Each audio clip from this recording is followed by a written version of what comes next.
你好，我叫 Engrid，我21岁，我会说一点中文，可是我的中文不好。I went to China for 14 days with my Chinese class in 2018.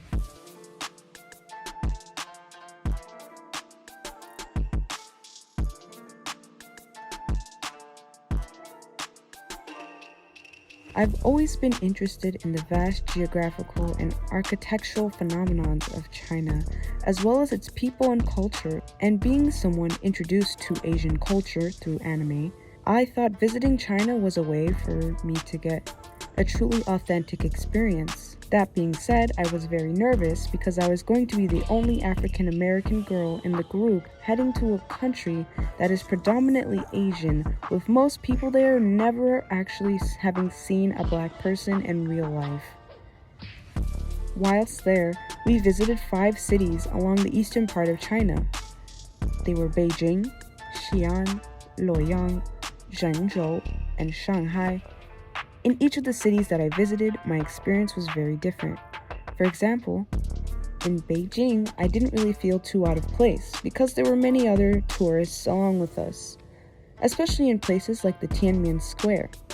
But in village cities like Xi'an, Zhengzhou, and Luoyang, people were tripping all over themselves to get a picture of me or to get me to be in their family photos.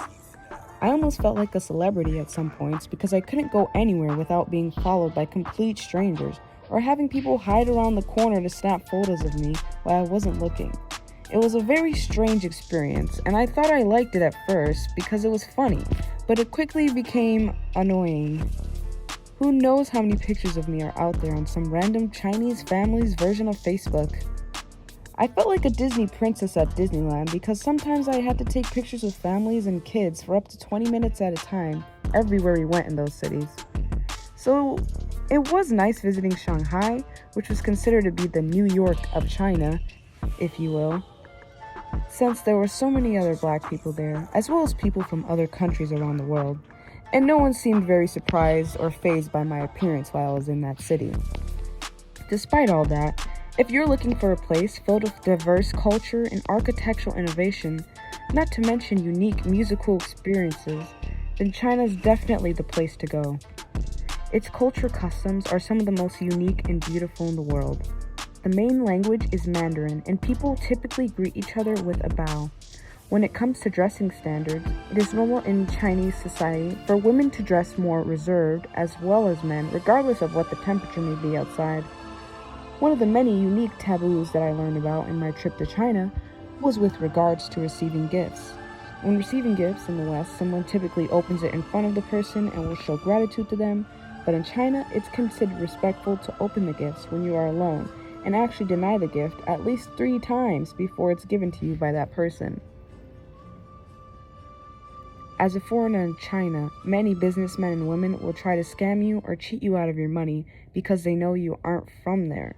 So be prepared to bargain for just about anything you want to buy.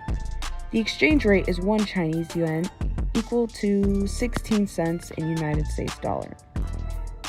Now for the fun part.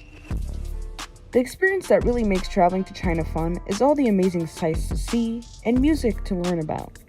The Great Wall of China was just one of the places that I visited, but it left a really big impact on me, as well as the Forbidden City and the Shaolin temples in Luoyang.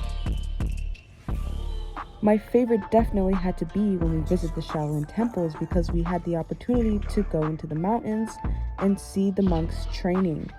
We also got a chance to get a private lesson from one of the monks in the temple, which later they performed for us. During the performance, they played live traditional Chinese music.